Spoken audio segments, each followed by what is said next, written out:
माँ चिंतपूर्णी के दर्शन करने के बाद हम लोग निकल पड़े माँ ज्वाला जी के दर्शनों के लिए। चिंतपूर्णी से ज्वाला जी की दूरी 30 से 32 किलोमीटर की है और 1 से 1.25 घंटा लगता है सड़क मार्ग से माँ के द्वार तक पहुँचने के लिए। रास्ते में बहुत ही मनमोहक दृश्य आते हैं। टेढ़े मेढ़े रास्तों से होती हुई गाड़ी माँ के भवन के लिए निकल पड़ी थी। अब हम लोग पहुँच गए हैं देरा। देरा से अगर दाहिनी तरफ जाएंगे तो माँ ज्वाला जी का भवन है। अगर देरा से सीधा ही सड़क ले लें तो ये माँ बंगलामुखी, कांगड़ा जी और चामुंडा देवी के लिए निकल पड़ती है। करीब 1 घंटे के बाद हम लोग पहुंच गए माँ ज्वाला जी के मंदिर के पास की पार्किंग में। यहाँ पर पार्किंग की सुविधा आप लोगों को मिल जाएगी। 50 से 60 रुपये के बीच में यहाँ पर आप गाड़ी पार्क कर सकते हैं। माँ ज्वाला के प्रवेश द्वार से बाजार आएगा। बाजार से निकलते हुए जो पूरी संगत है वो माँ के भवन के लिए बढ़ती है।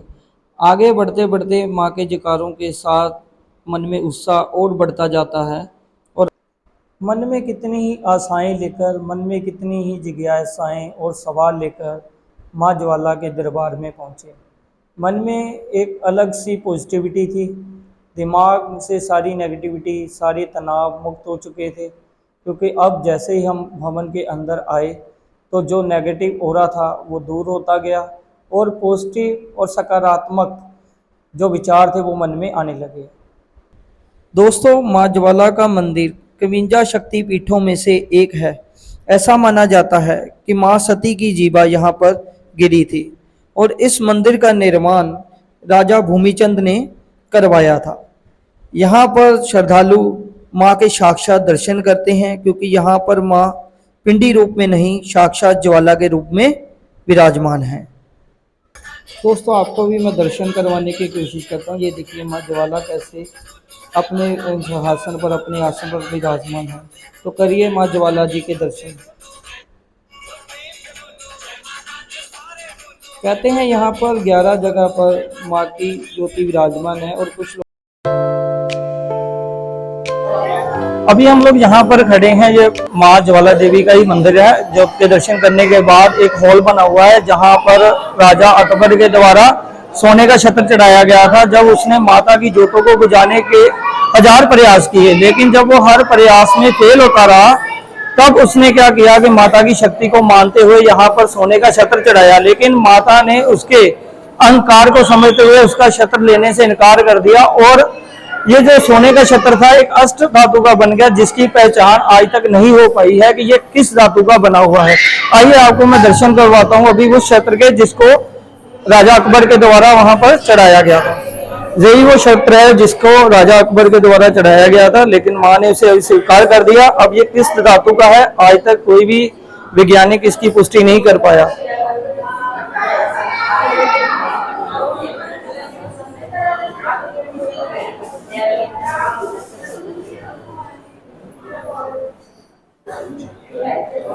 ज्वाला माँ की ज्योति के दर्शन करने के बाद जैसे ही आप मंदिर से बाहर निकलते हैं, उस गुफा से बिल्कुल साथ में ही सटा हुआ एक छोटा सा हॉल है, जिसमें इस राजा अकबर के द्वारा चढ़ाया गया छत्र रखा हुआ है। आप यहाँ आकर भी इसके दर्शन कर सकते हैं।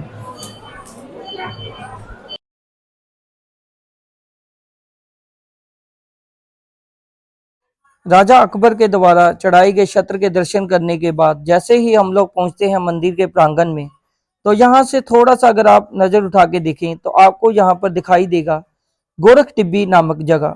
यहाँ पर नाथ संप्रदायों के द्वारा पानी में यानी कि जल में माँ ज्वाला जी को प्रकट किया जाता है।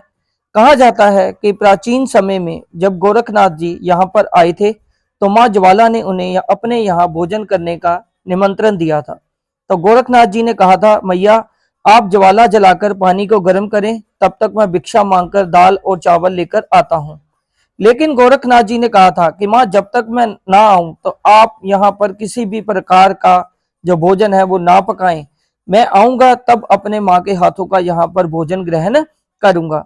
लेकिन गोरखनाथ दोस्तों, अब हम आए हैं मैया की जहाँ पे सैया सजाई जाती है, भवन के अंदर माता जी का बिस्तर सजाया जाता है। जैसे हम लोग अपना बिस्तर सजाकर आराम करते हैं, कहा जाता है कि माँ यहाँ पर रात भर विश्राम करती हैं और सुबह भक्तों को दर्शन देने के लिए मंदिर में फिर से माँ ज्वाला के रूप में चली जाती हैं। तो जब माँ यहाँ पर रेस्ट करने के बाद, विश्राम करने के बाद सुबह जाती हैं, तो पुजारी यहाँ पर देखते हैं कि जो चादर बिछाई गई थी माँ के बिस्तर पर, उसमें सिलवटें पड़ी होती हैं, दातुन की होती है। तो ये माँ का साक्षात दर्शन है भक्तों, कि माँ कैसे यहाँ पर आकर अपना वास करती है।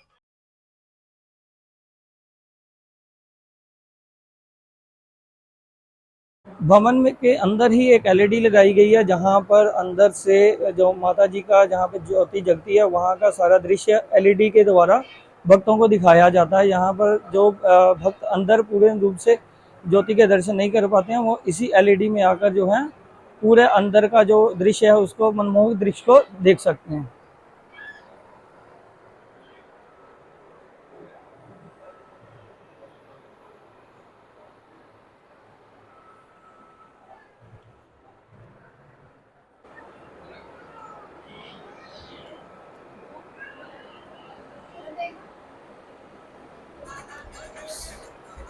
सोनिया गुग्गू, भाभी जी और परव यहीं पर आकर माँ का जो बिस्तर है सजाया था, उसके दर्शन कर मंदिर के दर्शन अभी कर लिए हैं। अभी डॉक्टर साहब बड़ा मनमोहक दृश्य होता है, जो भी यहाँ पर आता है यहीं का होकर रह जाता है। सामने खींचेंगे, तो अभी वहाँ पे जा रहे हैं ताकि एक जो है फैमिली फोटो हम लोग वहाँ पे ले सकें, यादगार के तौर पर माँ के आशीर्वाद के रूप में।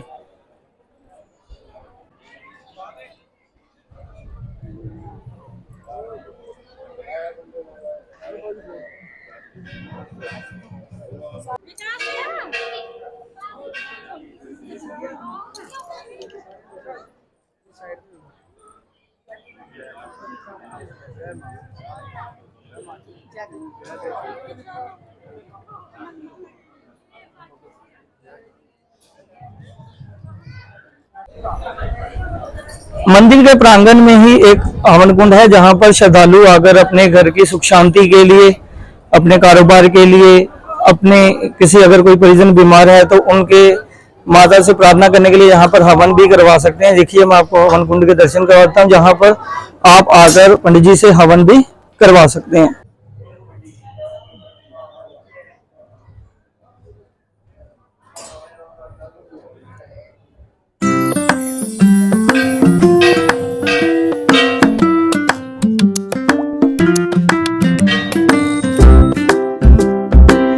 कहा जाता है कि माँ ज्वाला जी के यहाँ हवन करवाने से आपके घर के सारे दोष जो हैं वो नष्ट हो जाते हैं, क्योंकि माँ बंगलामुखी के अलावा एक माँ ज्वाला जी का ही एक ऐसा दरबार है जहाँ पर आपके यहाँ किया कराया, जादू टोना, बुरी नजर या किसी भी तरह की कोई अगर नेगेटिव पावर है, तो इस मंदिर का ऑरा ऐसा है कि आपको जो है पॉजिटिविटी फील होगी। यानी कि यहाँ पर आकर आपको हमेशा सकारात्मक सोचने का ही जो है मतलब ऐसा महसूस होगा कि आपके यहाँ पे कोई पॉजिटिव जो है पावर है। तो यहाँ पे आते ही आपकी जितनी भी नेगेटिविटी है, जितना भी आपका नेगेटिव इमोशंस है, नेगेटिव हो रहा है, यहाँ पर आकर खत्म हो जाता है।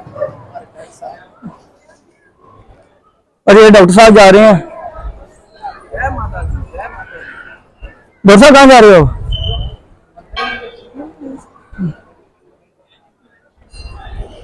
चलिए अब अंदर चलते हैं, देखते हैं गुग्गू और सोनिया कहाँ पे अभी हैं। वैसे तो मैंने उनको बोला था कि जहाँ पे माता जी का बिस्तर से जाया जाता है वहां पर मेरा इंतजार करें।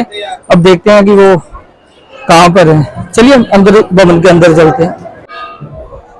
दोस्तों, अगर आपके पास समय है और आप एक दिन का पूरा समय निकालकर मैया के दर्शन के लिए यहाँ रुकना चाहते हैं, तो आपके लिए एक सुनहरी अवसर भी होगा कि आप यहाँ पर थोड़ी सी ही दूरी पर, थोड़ी सा मतलब एक चोटी बनी है, चोटी के ऊपर एक भव्य मंदिर बना हुआ है माता तारा देवी का। अगर आपके पास समय है तो आप उसके भी जो है वो दर्शन कर सकते हैं।